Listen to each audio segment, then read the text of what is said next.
नमस्कार सभी को। आप देख रहे हैं डेटा देश, जहां पे हम लाते हैं कंक्लूजन ताकि ना हो आपको कोई कंफ्यूजन। डेटा देश एक ऐसा यूट्यूब चैनल है जहां पे आपको मिलती है हर तरीके का डेटा, और डेटा से हम करते हैं मजबूत अपने लोकतंत्र को।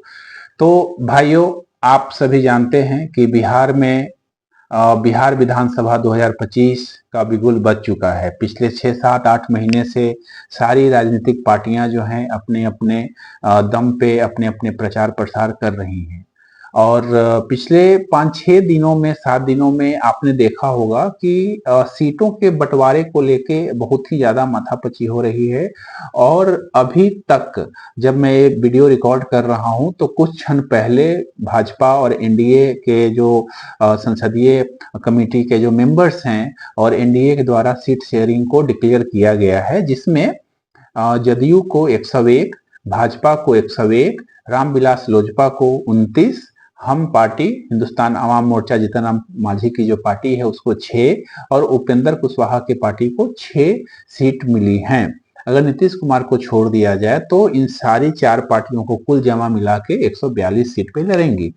तो यहाँ पे बहुत ही एक बड़ा मुद्दा है, और बहुत ही मतलब आश्चर्यजनक बात हमें ये लगी कि पिछले कितने महीनों से आप न्यूज में सूत्रों के हवाले से और अलग अलग न्यूज पेपर्स में आपने देखा होगा और सुना भी होगा कि एनडीए के जो घटक दल हैं भाजपा और जदयू, और बाकी की बात मैं बाद में करूंगा, हमेशा से आज भी या अभी तक जब जब भाजपा और जदयू साथ लड़ी है, जदयू जो है हमेशा कुछ सीटें भाजपा से ज्यादा लेके लड़ी हैं और बड़े भाई की भूमिका निभाई हैं। और बहुत दिनों से न्यूज़पेपर्स में या फिर न्यूज में सूत्रों के हवाले से हम सब ने देखा सुना कि मतलब जो भी सीट्स के बंटवारे हमने देखे सूत्रों के हवाले से, वहां भी हमने देखा कि एक सीट्स का फर्क हमेशा दिखाया न्यूज चैनल वालों ने और न्यूज पेपर्स ने, है ना। कि अगर 101 अगर जदयू लड़ रही है तो 100 पे भाजपा लड़ रही है, 103 अगर जदयू लड़ रही है तो 102 पे भाजपा लड़ रही है। मतलब एक सीट भी आगे पीछे हमेशा देखा गया। और अभी तक जब भी जदयू लड़ी है भाजपा के साथ, हमेशा बड़े भाई की भूमिका में रही है। लेकिन पिछले 2 3 तारीख के बाद से अगर आपने न्यूज़पेपर को खंगाला होगा या डिजिटल मीडिया को, इलेक्ट्रॉनिक मीडिया को आपने खंगाला होगा, तो भाजपा के जो वरिष्ठ नेतागण हैं जैसे देवेश चंद्र ठाकुर हुए, संजय झा, संजय जायसवाल, इन सारे नेताओं के जब आप भाषण सुनेंगे पिछले 10 12 दिनों में, तो उन्होंने लगातार ये कहा है कि एनडीए में कोई बड़े भाई और छोटे भाई नहीं है, सब बराबर हैं, है ना। कोई बड़े भाई की भूमिका में नहीं है, कोई छोटे भाई की भूमिका में नहीं है।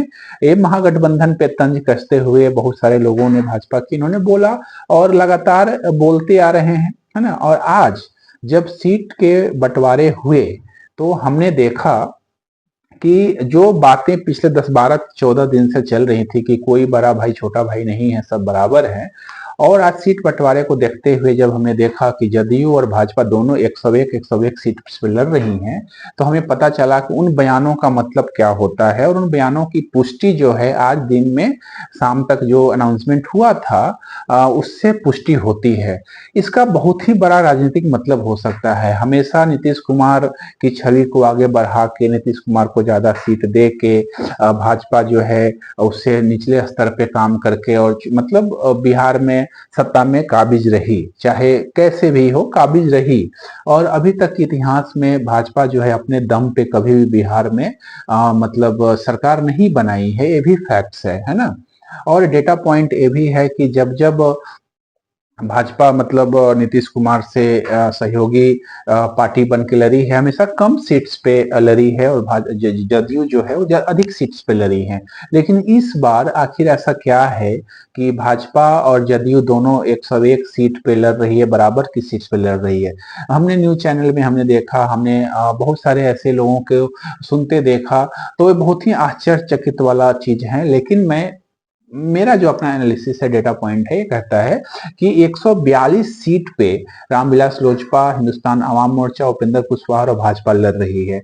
अगर ये अच्छे से चुनाव लड़ें या जो भी इनके मुद्दे होते हैं अगर उन्होंने बीच में उखाड़ा, एक्साइटमेंट लोगों में लाने के लिए, लोगों में वो जो हिंदुत्व जो होता है लाने के लिए, बिखारने के लिए, तो कहीं ना कहीं ऐसा होता है कि भाजपा मतलब इन 3-4 दलों को मिला के खुद का सरकार भी बना सकती है। इसलिए इन सबको मिला के अगर 141 142 सीट्स होती हैं तो यहाँ पे मामला फंसता हुआ नजर आ रहा है। अगर ऐसा हुआ तो नीतीश कुमार को भाजपा जो है दरकिनार कर सकती है। बहुत ही बड़ा मुद्दा है और इसलिए सारे लोग जो है आश्चर्यचकित हैं कि आखिर भाजपा और जदयू जो है एक साथ एक बराबर सीट पे कैसे लड़ रही हैं।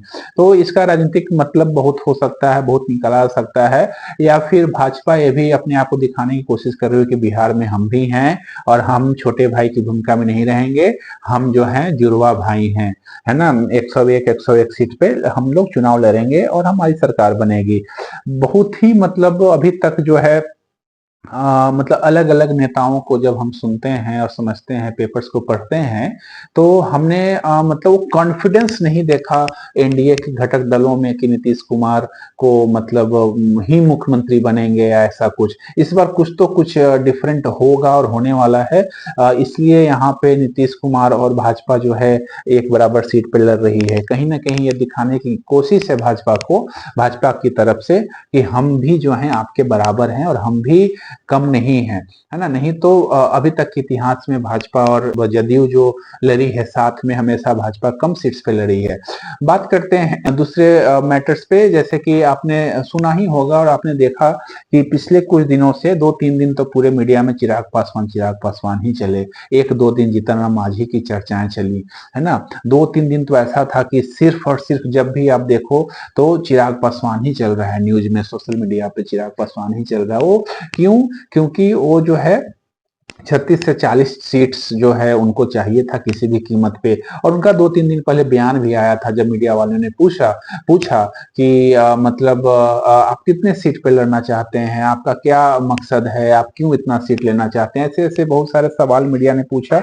और एनडीए के जो लोग हैं वो मतलब चिराग पासवान के घर गए मिलने, वहां से वो निकल गए और वहां पे मीडिया के सवालों के जवाब उन्होंने कहा कि जब तक मंत्री हूं हमें मंत्रालय भी देखना है, और मंत्रालय की तरफ चले गए। उसके बाद बहुत सारे ऐसे कयास लगाए जाने लगे कि क्या नीतीश कुमार जो है केंद्र में, जो भारत सरकार है, भाजपा की जो सरकार है केंद्र में, उसमें नीतीश कुमार और लोजपा एक सहयोगी दल है। तो इस पे कयास ये लगाने लग गए लोग कि क्या मतलब रामविलास पासवान की जो लोजपा पार्टी है, चिराग पासवान वाली जो पार्टी, इस्तीफा देंगे, क्या अपना नाम विड्रॉ कर लेंगे गठबंधन से। ये बहुत सारे कयास लगाए जाने लगे लोग। और फिर वो हनुमान वाली बात कि मैं तो मोदी का हनुमान हूं, जहां भी बुलाएंगे मैं वहां जाऊंगा।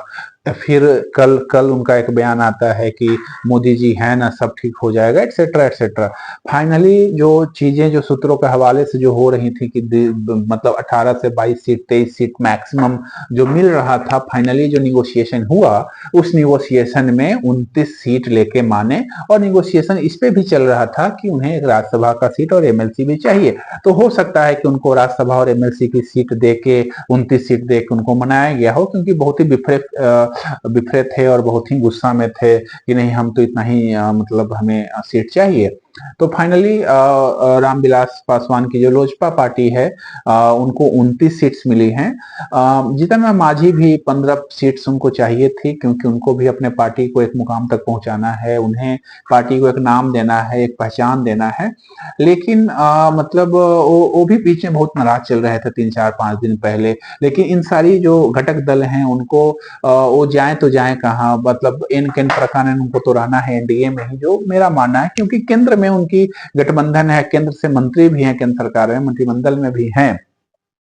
जीतन मांझी उनको एक सीट मिला था गया जी से और वो वहां से सांसद बने थे और मंत्री भी बने हैं, है ना, जो फैक्ट्स है। लेकिन 8 अक्टूबर को वो कौन सी बात हुई, वो क्या उनको खटका, जो मतलब रश्मि रथी का जो 6 लाइन है, वो मतलब महाभारत के परिदृश्यों को देखते हुए, दृश्यों को देखते हुए रश्मि रथी से उन्होंने, रामधारी सिंह दिनकर जी की रश्मि रथी लिखी हुई है, उन्होंने वहां से 6 लाइन उन्होंने निकाली और उन्होंने अपने जो राजनीतिक जो तौर तरीके हैं और राजनीतिक गतिविधियां जो हैं, उनके जो डिमांड्स हैं 15 सीट्स की, उसको लेके उन्होंने एक मतलब ट्वीट किया। उस ट्वीट को मैं अगर पढ़ूं तो 8 अक्टूबर को 11-12 बजे के बीच में उन्होंने ट्वीट करा था कि हो न्याय अगर तो आधा दो, यदि उसमें भी कोई बाधा हो तो दे दो केवल 15 ग्राम। यहाँ पे 15 ग्राम का मतलब ये होता है कि वो लगातार बोलते आ रहे थे कि मुझे 15 सीट चाहिए, तो उन्होंने बोला कि तो दे दो केवल 15 ग्राम, रखो अपनी धरती तमाम, हम वही खुशी से खाएंगे। हम मतलब HAM, हम हिंदुस्तान आवाम मोर्चा, हम वही खुशी से खाएंगे, परिजन पे असी न उठाएंगे। तो ये बहुत ही मतलब तेवर वाला ट्वीट था। और इसके बाद जो है फिर से अटकलें शुरू हो गई कि क्या जीतन राम मांझी जो है, अगर उनको 15 सीट्स नहीं मिलेंगी तो क्या वह मतलब गठबंधन से बाहर आएंगे, क्या करेंगे। लेकिन ये बहुत ही क्या, जो बहुत ही अनरियलिस्टिक बातें थी, क्योंकि उनको लोकसभा में एक ही सीट है और वहां से मंत्री हैं, तो वो चाह के भी कुछ नहीं कर सकते थे। बट मुझे लगता है कि अपने जो उनके वोटर्स हैं, समर्थक हैं इनके, उनको बताने के लिए कि भैया हमने तो बहुत लड़ाई लड़ी 15 सीट्स के लिए, अपनी पहचान बनाने के लिए, लेकिन भाजपा के जो लोग हैं या एनडीए के जो लोग हैं और जो सारे लोग जो मिल बांट के जब हम लोग बात करी तो हमें जो है 6 सीट ही मिल पाया, हमें 15 सीट नहीं मिल पाया, तो हम क्या करें। तो मुझे लगता है कि यही सब रहा होगा, नहीं तो फिर वो उनको निकलने का कोई चांस ही नहीं है, मतलब चाह के भी वो कहीं नहीं जा सकते क्योंकि वो मंत्री बने बैठे हैं केंद्र सरकार में, है ना। तो ऐसी बातों का कयास लगाया जाता है जब अब ऐसे तल्ख तेवर वाली ट्वीट्स आप करते हैं, तो बहुत सारे इसके राजनीतिक मतलब होते हैं। उसको जब आप डेटा पॉइंट पे ले जाके जब बात करेंगे, समझेंगे, तो फिर आपको समझ में आएगा आखिर ये ट्वीट क्यों, आखिर ये ट्वीट क्यों। आपकी सोच क्या है, कमेंट में बताएं। आपको कौन उम्मीदवार ज्यादा उपयुक्त लगता है, क्यों। सब्सक्राइब करें डेटा देश, क्योंकि यहाँ आखिर मिलते हैं लोकतंत्र से। बहुत बहुत धन्यवाद, नमस्कार।